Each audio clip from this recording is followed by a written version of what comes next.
Good Wednesday morning, everyone, and thank you so much for joining us here on 24 Plus News Live, the 8 a.m. hour. I'm Yvonne Cooper. We have tons to get into today, so let's jump straight into your top 5. Up first, the city of Helena, West Helena is now moving forward without its mayor.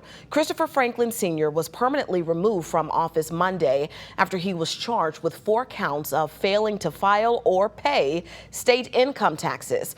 Arkansas Governor Sarah Huckabee Sanders will appoint an interim mayor. 2, it is a relatively mild start in the city of Memphis and across the Mid-South. This is a look at your current temperatures right now. 79 degrees in Memphis, 76 degrees in Forest City, and 72 degrees in Bolivar. But this is as cool, I say cool in quotation marks, as it's going to get. Meteorologist Kit Thomas will have a full look at your forecast after your top 5. Number 3, Memphis police say that the overall crime rate is down 34% from the worst year on record in 2023. Now, so far this year, Chief Davis says that murders, aggravated assaults, and burglaries are also down. Chief Davis says that programs that target high crime areas and gang violence have really helped reduce the crime rate. And number 4, the Grizzlies announced Jaren Jackson Jr. has a toe injury. He hurt it after playing basketball away from the Grizz facility, and he will need surgery. The good news is he is expected to make a full recovery, but at this time, there's no timeline on when he'll be able to play again. We'll have more on Triple J coming up in just a few minutes. And finally, number 5, West Memphis, Arkansas just got its first Starbucks. This is exciting news for the area. The store opened this week. The new store on North Missouri Street marks a big win for local economic growth. Well, high pressure is coming in across the central United States over the next several days as we head towards the holiday weekend.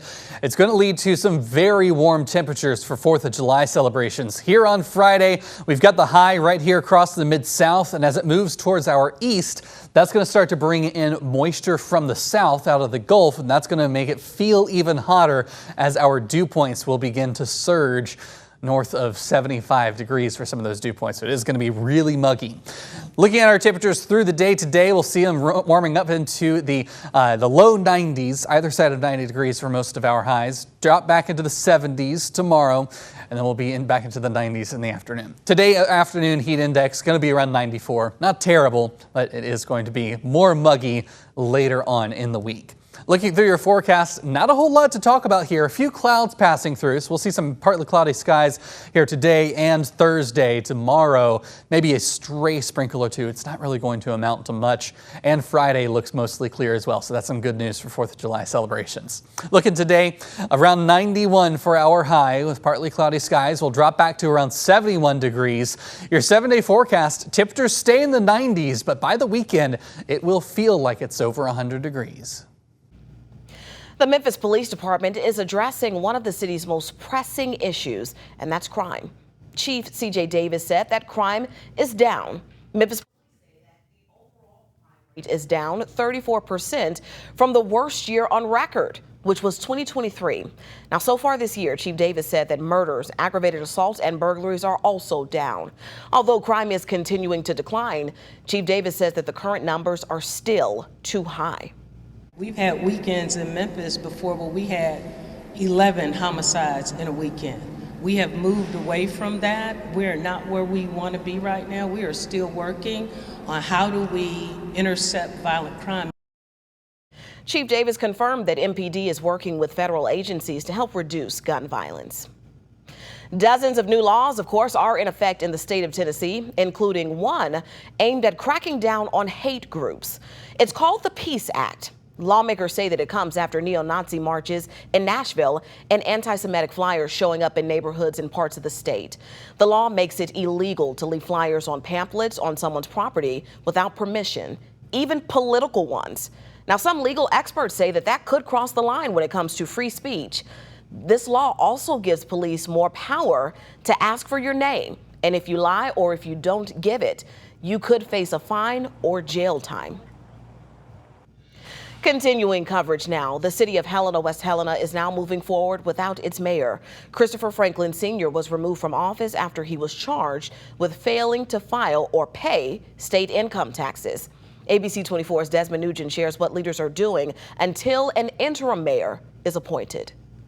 We're trying to work our way through this process. For the first time, Helena West Helena city councilors are holding meetings without a sitting mayor. We're kind of treading this ground for the first time and just want to reassure people that City Hall is open and that the government is continuing to function. Until Governor Sarah Huckabee Sanders appoints an interim mayor, Councilor Don Everly says he'll lead council sessions while the city clerk manages daily operations. On Monday, a district court judge ruled that former mayor Christopher Franklin could no longer hold office following his tax-related charges, but the decision is being questioned by some residents and Franklin's supporters. To the judge and officials who rushed this process, we ask respectfully, what was the urgency and why now? And to those who say we support you behind closed doors, remember, support only matters when it shows up. Franklin's attorney, Ricky Hicks, is also challenging the process. He says the petition to remove Franklin, filed on June 25th, left them with little time to mount a defense. One of the fundamental freedoms in this country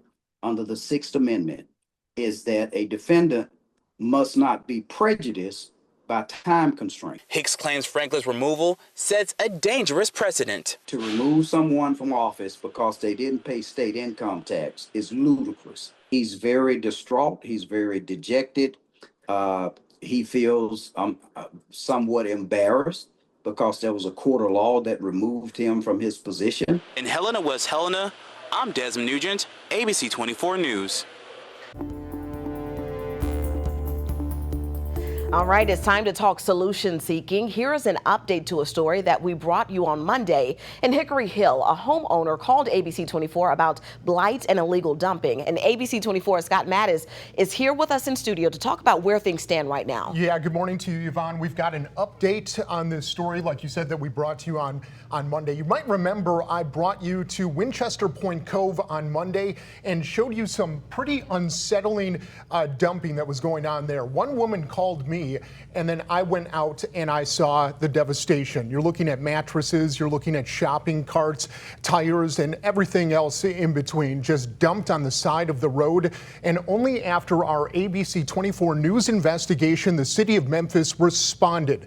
Memphis Code Enforcement investigated and marked the location this week. They tell me a notice of violation was issued to the property owners, and a follow-up inspection is scheduled if the property owners say that they will not comply, essentially, Yvonne. Now, if they do fail to comply with the legally required time frame, a summons will be issued requiring their appearance in the Shelby County Environmental Court.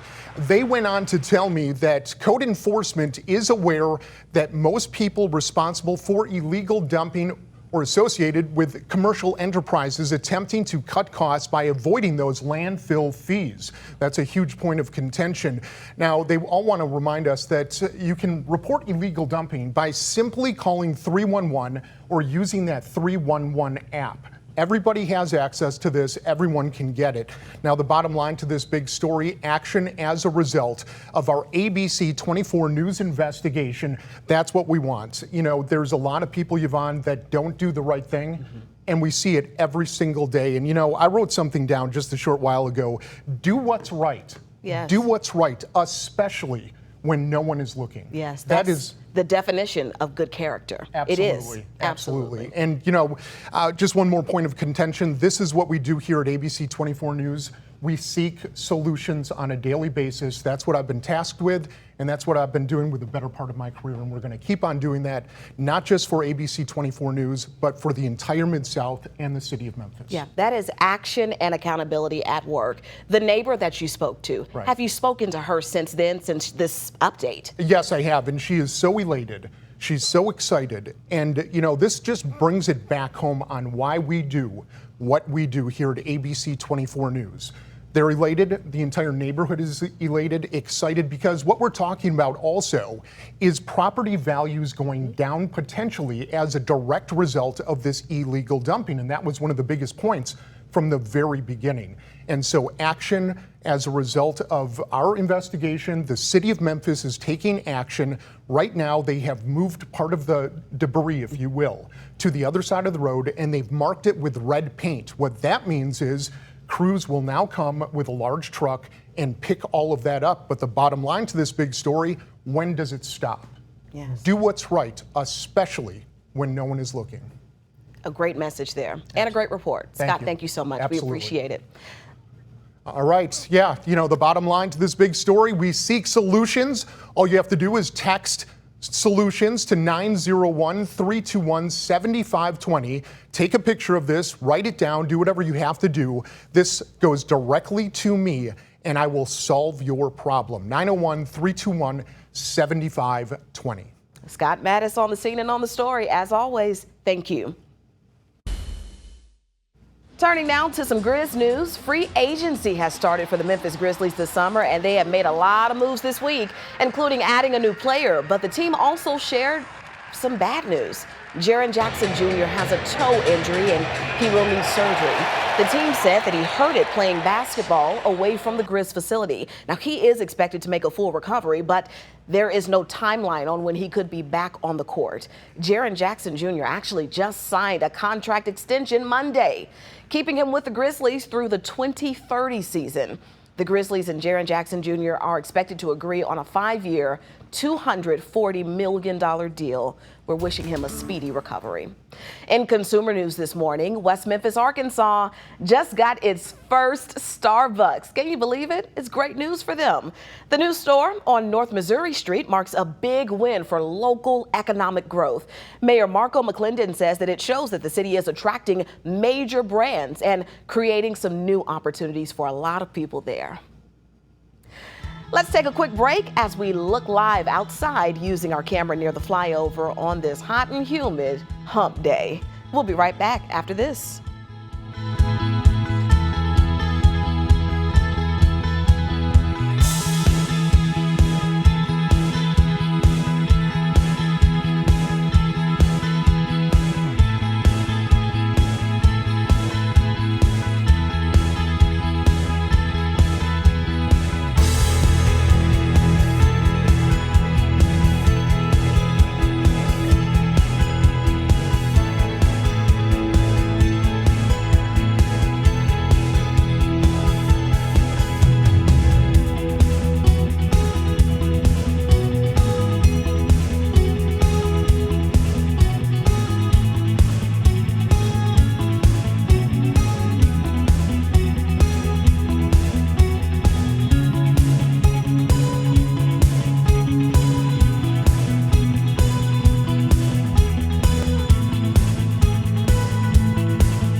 Well, now that we are in July, it's starting to feel a lot more like summer, and temperatures are going up over the next several days. Today's going to be pleasant, but we're staying dry through Sunday. It will have to be Monday before we really see our next chance of rain. It's going to be hot on the 4th of July. Sky's blue, it's what we know, but of course this weekend is going to feel hotter, especially with that heat index. Looking through our temperatures today, we're starting off in the mid 70s out there. We'll get up to around 90 degrees or so, drop back to the 70s tomorrow morning, back up to around 90, maybe a couple of degrees warmer tomorrow in some areas than it was today. Look through the heat index though the next few days. It's not a terrible heat index here Wednesday, Thursday. We're back over 100 on Friday, 4th of July there. Saturday could feel like 108 and we stay above 105 there as we head through the rest of the week. So we might have some heat advisories out around that area in that time frame.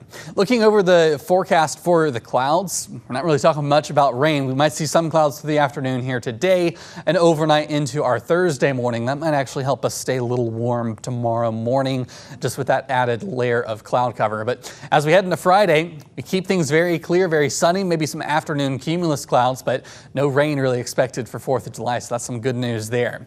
Looking at our rain chances, we really don't see anything until Monday and Tuesday of next week. We do stay dry through the 4th of July weekend.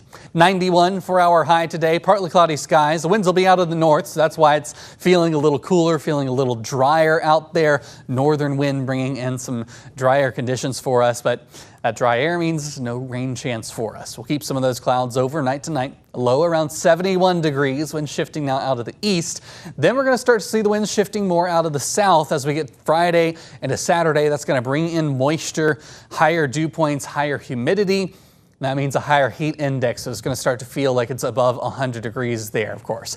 4th of July, we're looking around 94, feels like, of course, over 100 like we were just looking at. Those morning lows also only dropping down into the mid 70s as we start to see sort of our second big wave of heat this summer.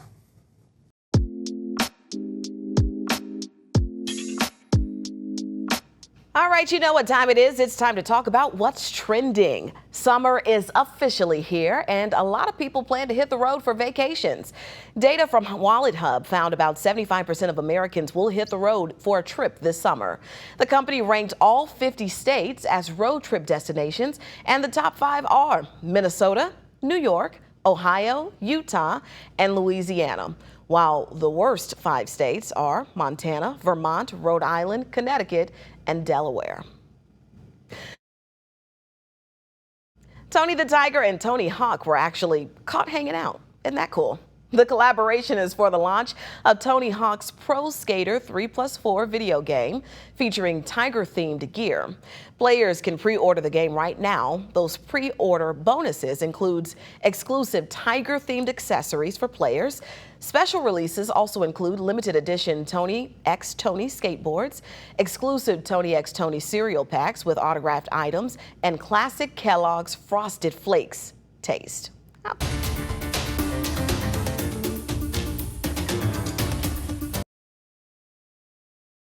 Higher prices due to tariffs are starting to show up on Amazon. Research conducted a study and found the price of items made in China and sold on Amazon have risen faster than overall inflation. It analyzed 1,400 different products clearly marked as made in China, and it found prices were up 2.6% from January to mid-June. The item that is rising the fastest includes school and office supplies, home furnishings, cookware, and electronic items. Lululemon is suing Costco for selling knockoff versions of its clothing. According to a lawsuit filed Friday, Lululemon claims that Costco sold unlicensed apparel. The company says that the wholesaler's private label line, Kirkland, is selling similar clothes at a fraction of the price. Lululemon is seeking to recover full financial losses. The company also asked the court to require Costco to stop selling those products. It is hot, but one company is already looking forward to fall. Spirit Halloween says that it's ready to hire for the spooky season. The retailer plans to hire 50,000 workers at more than 1,500 stores. The company wants some talented and enthusiastic people to gear up for the holiday season. Spirit Halloween stores generally open in August. The National Retail Federation reports about 47% of people start their Halloween shopping before October. Nestle is the latest company making the pledge to remove artificial dyes. It all comes just a week after Kraft Heinz and General Mills did the same thing. Nestle said that artificial dyes will be out of its products by the middle of 2026. The move has broad support. According to a poll, about 2/3 of Americans favor restricting or reformulating processed foods to remove ingredients like added sugar or dyes. In April, Health Secretary Robert F. Kennedy Jr. was taking steps to eliminate synthetic dyes by the end of 2026. A caring pet owner already knows that when it's scorching hot outside, it is just too dangerous for you and for your furry friends. Some viewers are asking, though, is it actually illegal to leave pets outside in extreme temperatures? Our sister station in North Carolina verifies. Well, a responsible pet parent knows if it's too hot for us out here, it's probably too hot for our pets. But before you call police on a pooch panting on your neighbor's porch, let's verify. Is it illegal to leave a pet outside in extreme heat in North Carolina? Our sources are North Carolina General Statute 14360, North Carolina Senate Bill 573, Guilford County Code, and Charlotte Ordinance 371. The answer needs context. The current North Carolina law's animal cruelty clause doesn't explicitly discuss heat or shelter. It says any person who deprives an animal of necessary sustenance can be guilty of a Class 1 misdemeanor. Senate Bill 573, proposed this year, specifically requires adequate shelter. The shelter must protect each animal from the elements and not readily conduct heat when the air temperature is greater than 85. The bill passed a first reading in the Senate in March and has a ways to go before becoming law. Most municipalities have their own rules. Guilford County's code requires pets have adequate shelter from the elements, and the tethering ordinance from 2014 makes it illegal to tie up a pet outside without supervision. The City of Charlotte's ordinance doesn't require supervision, but sets tether parameters requiring access to shelter. All right, this is a live look outside using our Midtown camera into downtown Memphis. We'll be right back after this short break. Stay with us.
It's an unexpected guest no one wants in their home. I'm talking about bed bugs here. A recent study by pest control company Terminix is revealing the top 50 bed bugs infested cities in the country. Terminix collected and found that there has been an increase in bed bugs post-pandemic. Philadelphia took the #1 spot with the most bed bugs, followed by New York and Ohio. The states with the most cities that appeared on the list include Pennsylvania, Ohio, Texas, Florida, and California. Yuck. The company that makes Ray-Bans is now offering eyeglasses with built-in hearing aids. They have tiny speakers in the arms and microphones around the front. The $1,200 frames launched in the U.S. back in April. A hearing test online can actually determine whether or not you're a good candidate for it. LensCrafters, Pearl Vision, and Target Optical locations are all selling them. These glasses connect wirelessly to a mobile app where you can tweak the volume and choose from 4 presets that amplify different frequencies. A growing body of research suggests that drinking any amount of alcohol can actually be harmful to your health. Here's ABC's Olivia Rubin. You may have heard that some alcohol use is actually good for you, but the studies suggesting this are now being questioned, according to the CDC. It appears that moderate drinkers tend to exercise more, eat better, and smoke less than people who drink heavily, so they might just be healthier in general. Are people healthier because they don't drink a small amount of alcohol, or because of their better lifestyle choices? We simply don't know yet. What we do know is moderate drinking is not without risk, and the CDC is urging people to rethink their alcohol use. Recent studies suggest that even moderate drinking, up to 2 drinks a day for men and 1 drink a day for women, may increase the likelihood of heart disease, high blood pressure, and a host of other health issues. In fact, some studies have shown that even less than 1 drink a day can increase your risk of cancer. If you're concerned about your drinking, talk to someone you trust, like a doctor or another healthcare provider. Support is available, and talking to someone is a good first step. With this Medical Minute, I'm Olivia Rubin.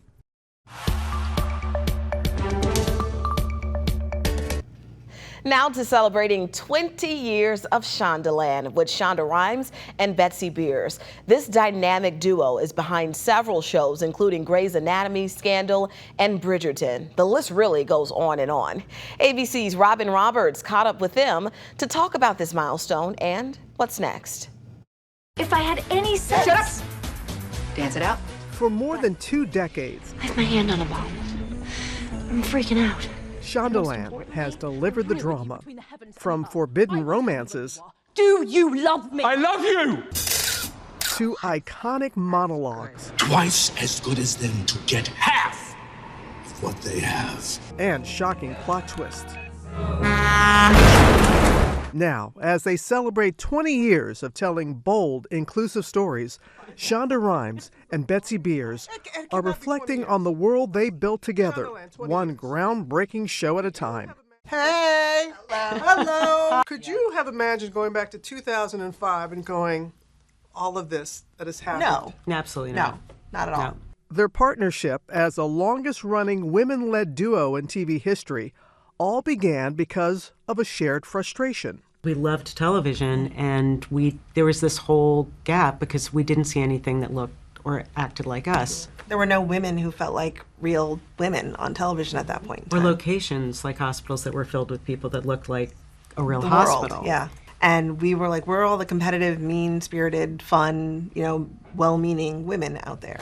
In 2005, they aimed to fill that gap with their first show, a medical drama about hospital interns, the now renowned series Grey's Anatomy.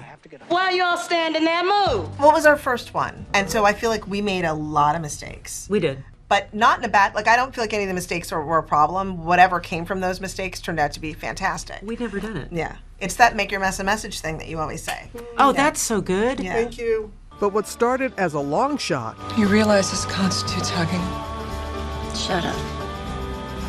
I'm your person.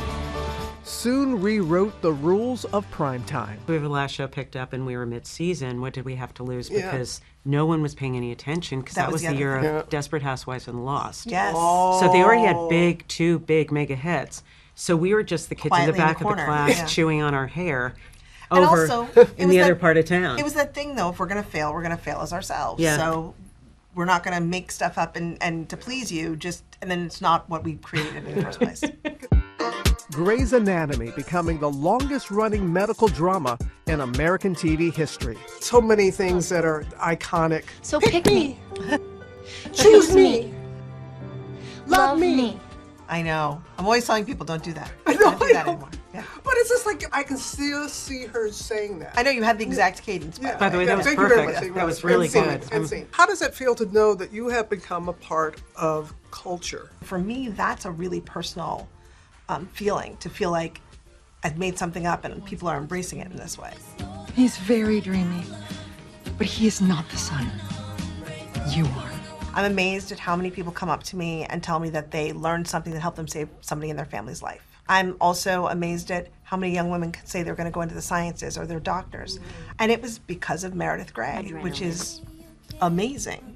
Shondaland's reign over primetime continued with smash hits like Scandal.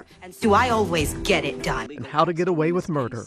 We won because I did my job. And in 2014, another historic first. I save lives.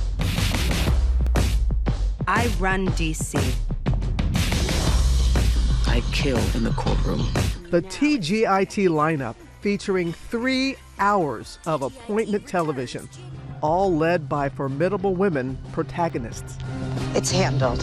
In 2017, the Shondaverse expanded into streaming, with Bridgerton becoming a global phenomenon. If this is to work, we must appear madly in love.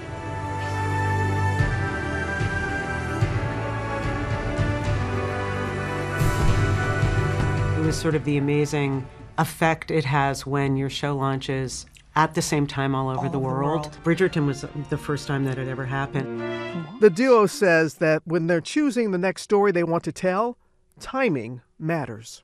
It's great to tell a scary story when the lights are all on, when it's daylight outside. But when it gets dark, you don't want to tell those scary stories as much. So to us, I feel like right now we're trying to mine a lot more joy. Well, that's more complicated. And a lot more enjoyment, because I feel like people want to escape a little bit from the realities of eggs being too high and all kinds of other things. Shondaland isn't just home to iconic fictional characters, it's powered by real-life talent on and off screen. And with 20 years down, the story continues.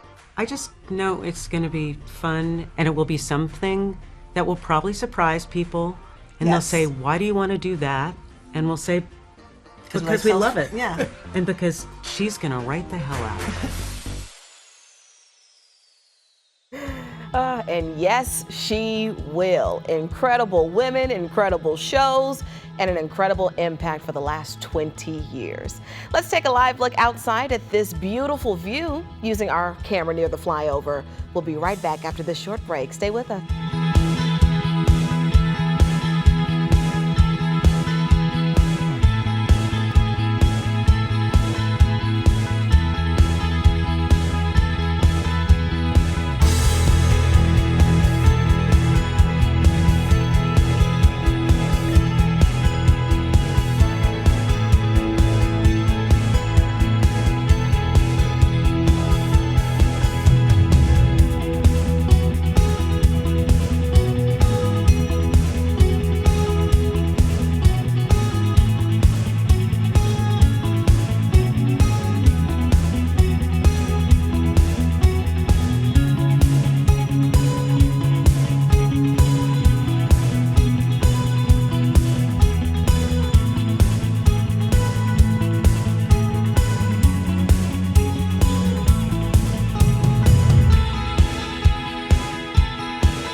In your national news headlines this morning, televangelist Jimmy Swaggart has died at the age of 90 years old.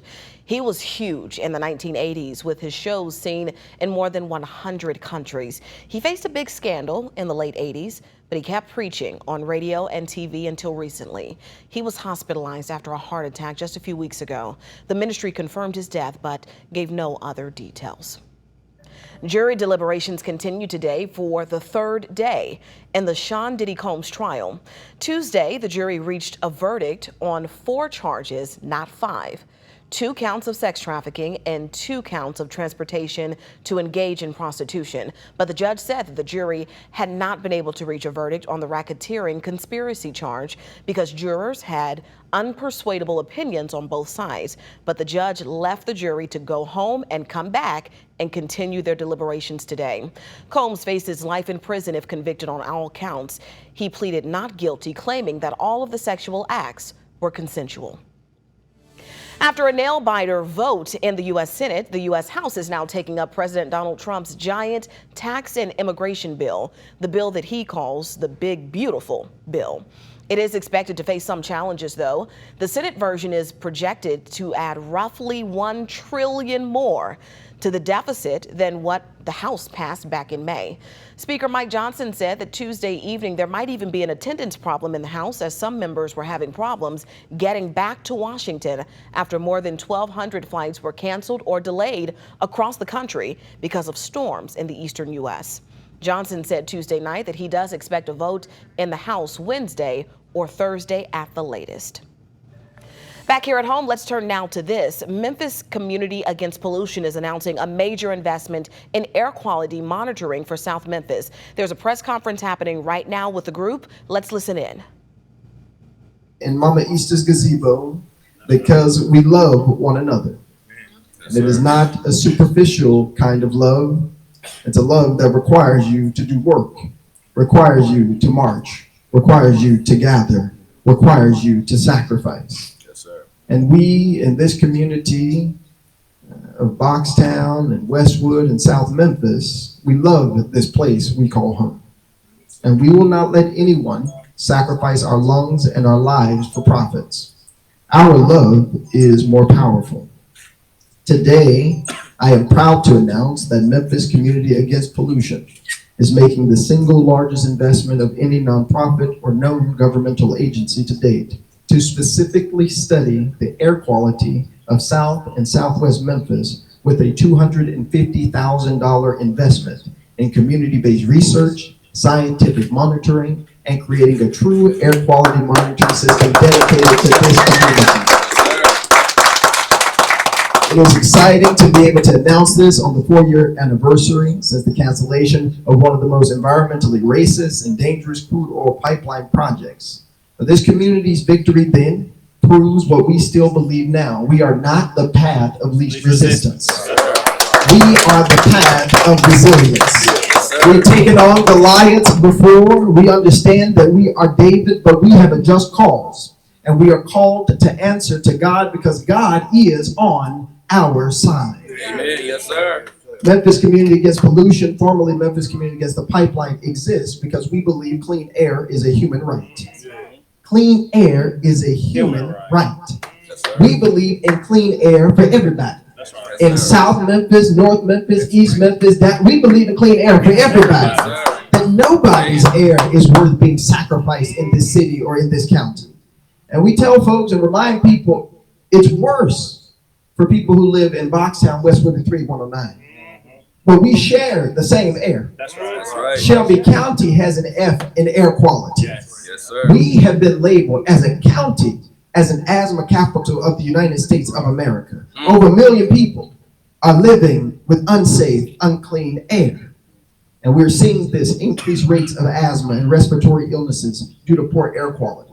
But today is a step in our fight back. That's right. We're here because our community deserves the truth about the air that we breathe and deserve tools to protect our health and our future. Yes, sir. For too long, short-term, incomplete studies have overlooked real risk in neighborhoods like Boxtown, Westwood, Riverview, Kansas.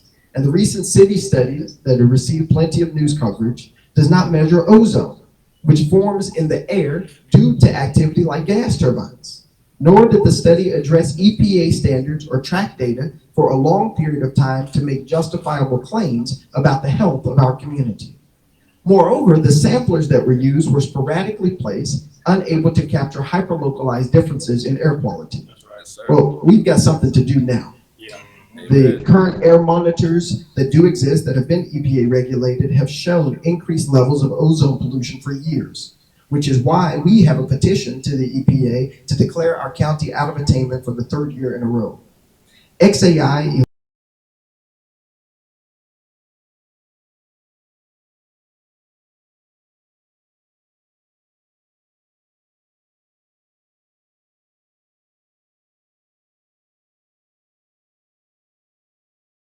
Hey there. Sorry about that. It looks like we're having some connectivity issues. Sometimes that happens with live reports and technology.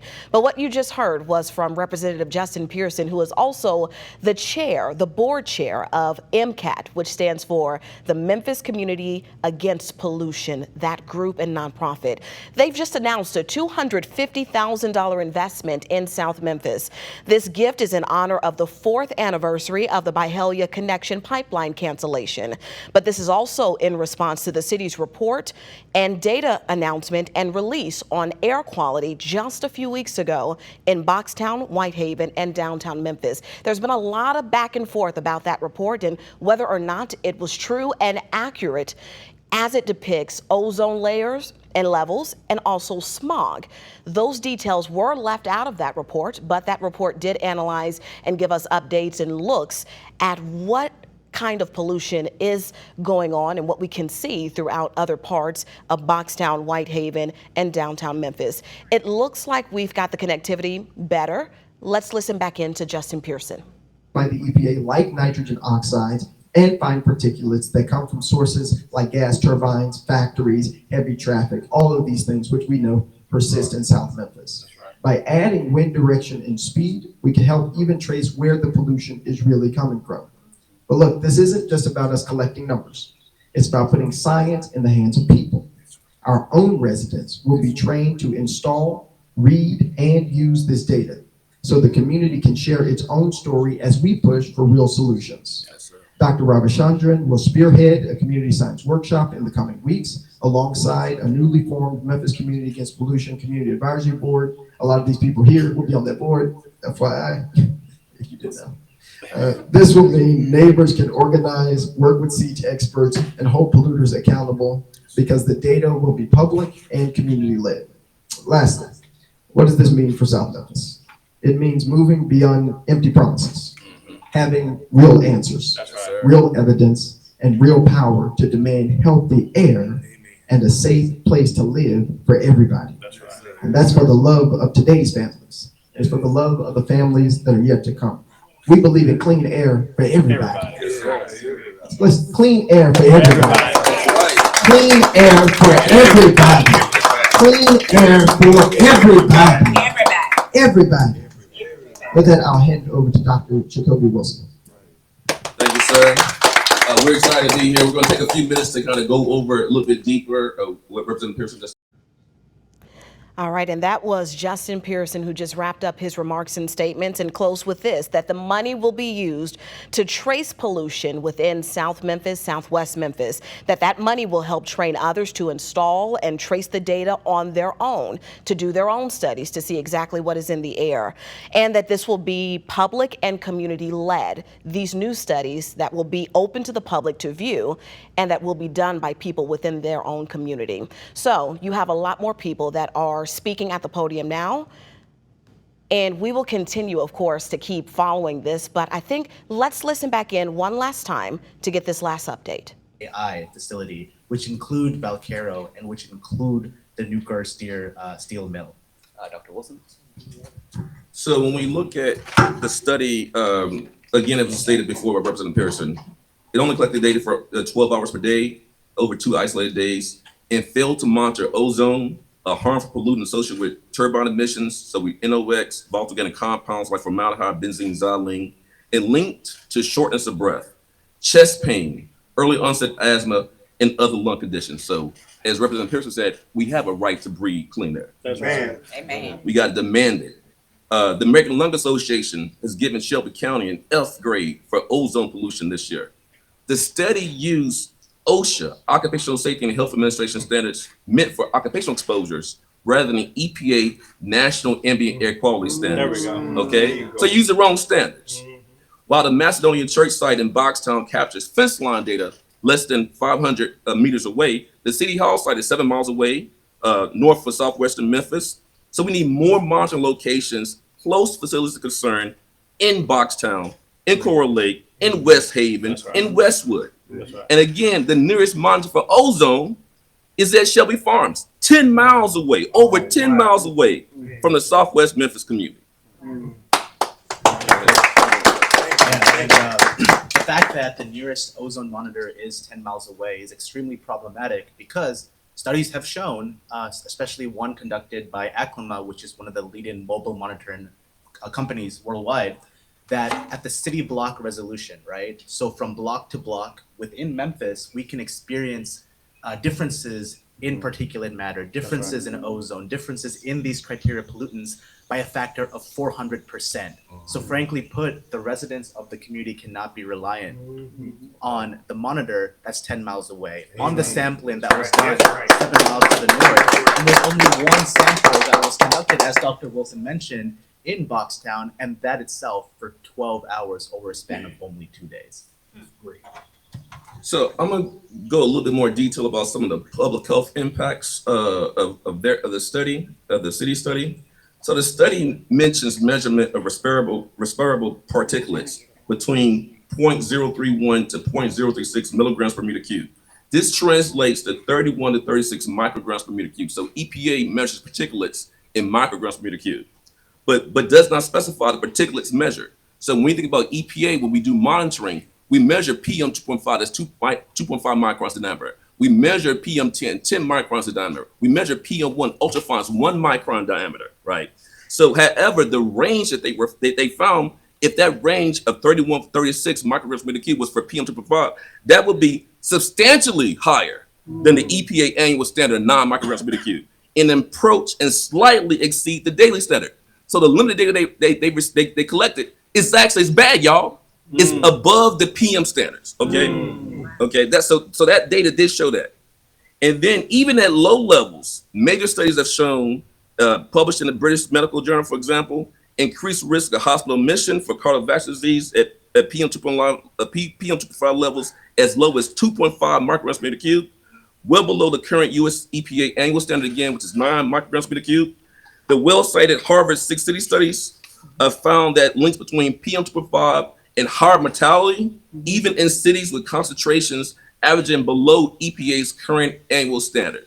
So again, when you see these levels, you can see adverse health effects. And that study actually found levels above the standards. A New England study found that long-term exposure greater than 6 micrograms per meter cube was associated with higher mortality risk. Now, when we look at NO2, simply saying, and going back to the city study, that less than 0.1 parts per million, that's ppm, does not clarify whether levels exceeded EPA standards for NO2. So the EPA standard for the EPA standard for NO2 is 53 parts per billion. That's the annual standard. So even at levels below these standards, where they claim that to be undetectable by the city, previous research published in Planetary Health has shown asthma exacerbations, hospital visits, and ER visits. Right, so you can have adverse health effects at levels below 53 parts per billion, and also levels of below the hourly standard of 100 parts per billion. So when you look at SO2 levels, this is very important about SO2. The levels that they found both exceed EPA's hourly standard of 75 parts per billion, and also EPA's annual standard of 10 parts per billion. Yet they claim that the concentrations were undetectable. Okay, a 2017 integrated science assessment, the EPA report found that short-term exposure to SO2 can cause respiratory symptoms and lung function changes, especially in people with asthma, at these concentrations, even at short time periods. So durations of 5 to 10 minutes. So these are acute exposures. You can be outside walking, you have a peak, right? And you can have you can have asthma attack. So think about the kids who live in Boxtown. Think about the kids who live in South Memphis. Think about the kids who live in South Memphis who are outside trying to play. The people who are working, the singers, right? At those levels, you can have adverse health effects. So the city of Memphis concluded that the pollutants, again, we just said all that, right? No concern. Look back at the news article, right? That said these levels of pollution were of no concern. A claim that cannot be confirmed without performing an epidemiological study. You had to have public health surveillance to track health outcomes in Southwest Memphis and assess the contributions of air pollution to morbidity and mortality to make conclusive statements. You can't make that statement if you don't do the study. That's right. Okay. That's a lot of words I just said. I'm gonna pass the mic back to Vivek. Go ahead. Thanks, Dr. Wilson. So we talked about a lot of critical gaps in the city of Memphis' study. So I'm here today to discuss what we can do to fill in those gaps, right? So we here aim to deploy purple airs and modular sensors, and those are shown on the poster boards actually. So what these sensors do is one, they're shown to be extremely accurate, up to 80 to 90% as accurate as these EPA approved monitors, right? They provide round the clock coverage. This is at intervals of every 2 minutes, and we can deploy them for several months, unlike the 12 hours that were conducted by the city of Memphis's study. We're going to be deploying 6 purple airs, and this specifically monitors fine particulate matter, or PM2.5, which is one of the criteria pollutants. This data is publicly accessible, so anyone can view it on the Purple Air Crowd Map, which allows for ease of dissemination and transparency. All that's required to set these instruments up is stable Wi-Fi and an external power source, and this really promotes our community science component as well. The next sensor is the Modulaire. So this is a slightly larger device. I like to compare it to a little mini treasure chest, as you will. We have 3 of these for the community, and this measures not just particulate matter, but also ground level ozone, which the city of Memphis study had emitted. Again, like the Purple Air, these have been shown to be accurate based on field assessments, but we do plan to calibrate these instruments as well to make sure that we can provide valuable but also accurate and precise readings. Again, as Representative Pearson mentioned, we can also measure wind speed and wind direction, which could allow us to possibly trace elevated pollution levels to the precise facility as well, also known as source apportionment. The modulars also have built-in Wi-Fi. So all that's required is an external power source, which again, ease of access, ease of dissemination, as well as this community science component. And both devices are in fact weatherproof as well, which requires, and these both require minimal maintenance. So as part of our collaboration with the Memphis Community Against Pollution, as well as the Shelby County Public Health Department, we will start by co-locating a subset of both instruments at the Shelby Farms in-core site. This is one of the EPA-approved monitoring stations. We'll be abiding by the EPA's quality assurance plan and protocol to again ensure that we have accurate and precise and information. And we plan to host a community science workshop within the next month or so, where we will train residents on how to use, deploy, interpret data from, and translate this data into action.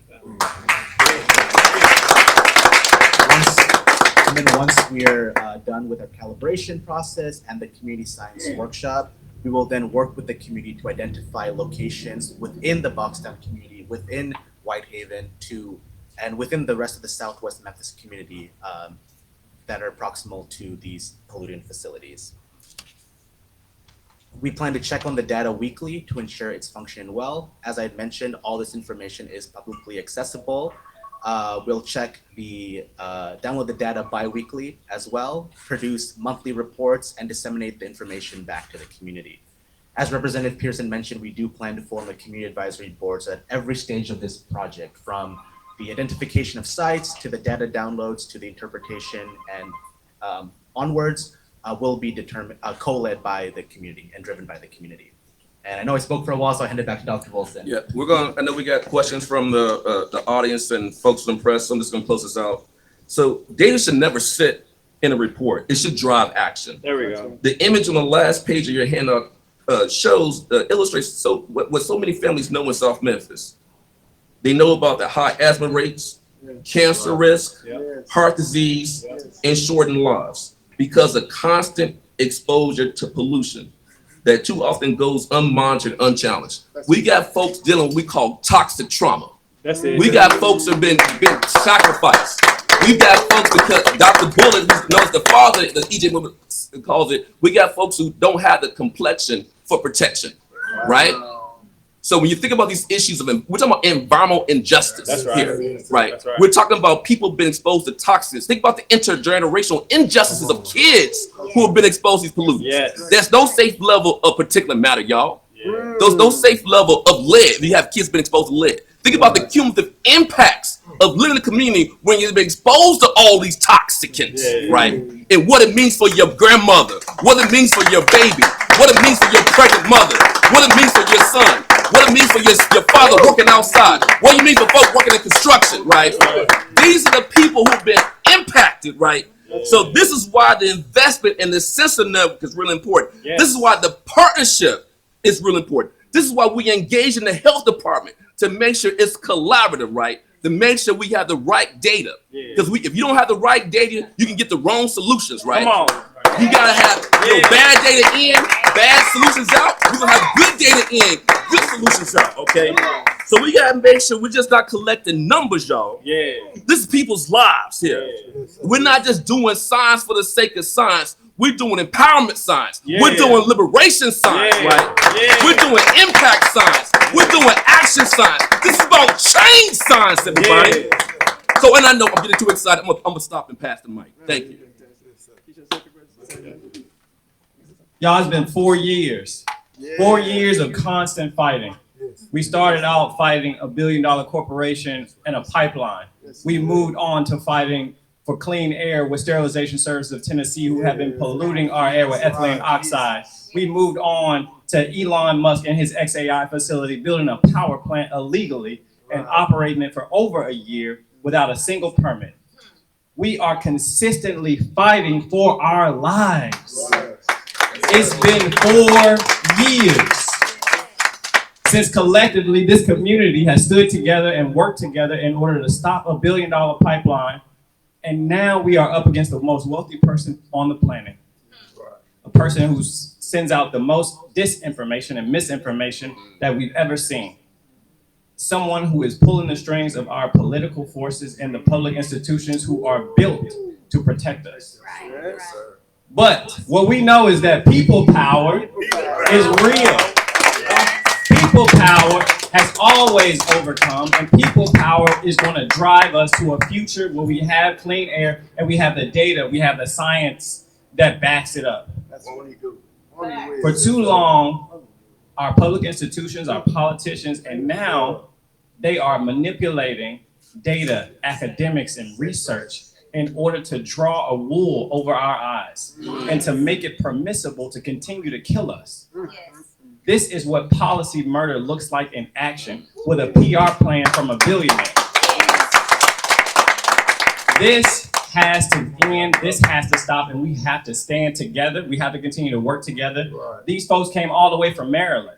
This is not just a Memphis issue, it's a United States of America issue. We all have to be dialed in, we all have to be locked in because all of our lives and all of our futures are interconnected. And I believe, just like you believe and you know, clean air, clean water, clean soil, and a healthy environment is a human right. We are the people for the people. That's right. We are the numbers. All right, what you've just been listening to right now is a press conference from Memphis Community Against Pollution. Several advocates, several leaders that are speaking their piece. not only about what they've experienced living in Boxtown, Whitehaven, and in downtown Memphis, but specifically about the investment that they are announcing today, which is a $250,000 investment into South Memphis to do several things, including do their own air quality report. Now, this all comes after the city of Memphis released their air quality report that said that there were no dangerous pollutant levels in Boxtown, Whitehaven, and downtown Memphis. That was a 2-day study that was released just days ago. Those advocates believe that that study was incomplete or had inconsistencies within it. So this $1,000 investment, $250,000, will help them do their own study. They're going to use some different modular air sensors to track the pollutants in the air and to also store the data. They're also going to form a community advisory board to make sure that the public is informed about exactly what they found. So that is the side of the advocates. That is the side of the city. It's our job as journalists to bring you both sides and you decide what you believe.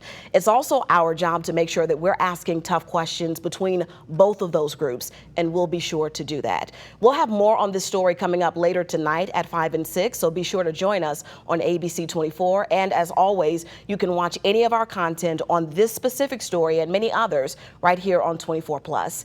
Thank you so much for joining us. We'll be back tomorrow.